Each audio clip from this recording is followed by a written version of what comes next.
Hello दोस्तों, आप लोग कैसे हैं। उम्मीद करता हूं कि आप सभी अच्छे होंगे, स्वस्थ होंगे, मस्त होंगे और अपने बोर्ड एग्ज़ाम की तैयारी में बहुत ही बेहतरीन तरीके से व्यस्त होंगे। जैसे कि आप सभी जानते हैं, आपका एग्ज़ाम बहुत ही नज़दीक आ चुका है दोस्तों। तो आप सभी दोस्तों को अभी से बहुत ही अच्छे तरीके से रणनीति बना के स्टडी करना है, जैसे कि आप सभी अब अच्छा खासा स्कोर कर सके अपने बोर्ड एग्ज़ाम 2026 में। समझ गए दोस्तों। तो आज आप लोगों के लिए एक ऐसा टॉपिक लेके आए हुए हैं जो कि सीधे आपके बोर्ड एग्जाम में पूछा जाता है। साइंस का जब पेपर होगा ना दोस्तों, उसमें फिजिक्स से सब क्वेश्चन हर एक वर्ष पूछा जाता है। समझ गए। तो आइए आज सेशन शुरू करते हैं। जो आपका पहला चैप्टर है प्रकाश का परावर्तन, और टॉपिक है परावर्तन का नियम और परावर्तन क्या है, किरण आरेख क्या है, ये सब के जानकारी समझेंगे। तो आइए सेशन को शुरू करते हैं। सबसे पहले आप सभी दोस्तों से एक छोटा सा रिक्वेस्ट है, अगर आप सभी दोस्तों इस सेशन में जुड़े रहना चाहते हैं तो सक्सेस स्टडी पॉइंट जो आपका चैनल है, इससे आप जुड़ना चाहते हैं तो सक्सेस स्टडी पॉइंट को सब्सक्राइब करके नोटिफिकेशन ऑन कर ले, ताकि जब भी क्लास में लेकर आऊँ तो सबसे पहले आप तक वो क्लास पहुँचे और आसान तरीक़ा से वो क्लास कर पाएँ। तो आइए सेशन को शुरू करते हैं। देखिए, ये चैप्टर आपका पहला है प्रकाश का परावर्तन, और टॉपिक है प्रकाश का परावर्तन क्या है। समझ गए। देखिए, प्रकाश का परावर्तन कह रहा है प्रकाश के किसी वस्तु से टकराकर लौटने को प्रकाश का परावर्तन यानी रिफ्लेक्शन ऑफ लाइट। प्रकाश का परावर्तन का को इंग्लिश में हम कहते हैं रिफ्लेक्शन ऑफ लाइट। क्या कहेंगे? रिफ्लेक्शन ऑफ लाइट अंग्रेजी में। समझिए दोस्तों, इसका आप परिभाषा देख लीजिए क्या कह रहा है।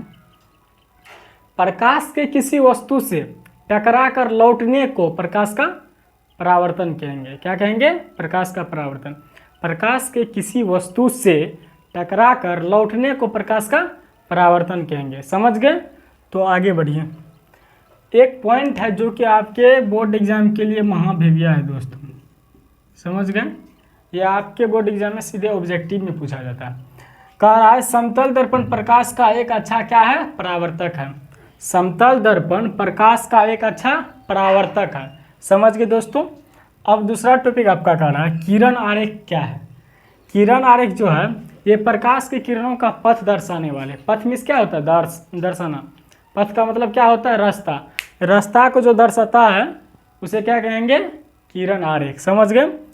प्रकाश की किरणों का पथ दर्शाने वाले चित्रों को किरण आरेख कहेंगे। समझ गए दोस्तों। आप सभी दोस्तों यहाँ तक समझ गए होंगे। अब आइए जो आपके बोर्ड एग्जाम में सीधे पूछा जाता है परावर्तन का नियम। ये बहुत ही भिविया है दोस्तों। समझ गए। ये बहुत ही भिविया है आपके बोर्ड एग्जाम के थ्रू। वैसे ये भी भिविया, ये टॉपिक क्या आपका भिविया है दोस्तों। समझ गए। ये भी भिविया है।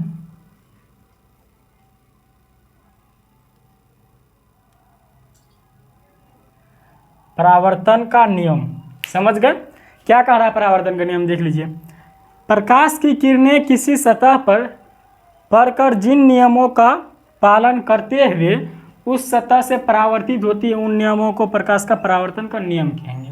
समझ गए। क्या कहेंगे? प्रकाश का परावर्तन का नियम या परावर्तन का नियम। प्रकाश की किरणें किसी सतह पर पड़कर जिन नियमों का पालन करते हुए उस सतह से परावर्तित होती है, उन नियमों को प्रकाश का परावर्तन का नियम कहते हैं। समझ गए। जो कि आपके बोर्ड एग्जाम के लिए बहुत ही इंपॉर्टेंट है दोस्तों। तो आप सभी दोस्तों ये समझ गए होंगे। नहीं समझे तो एक बार और समझ लीजिए। देखिए, प्रकाश का परावर्तन क्या कह रहा है।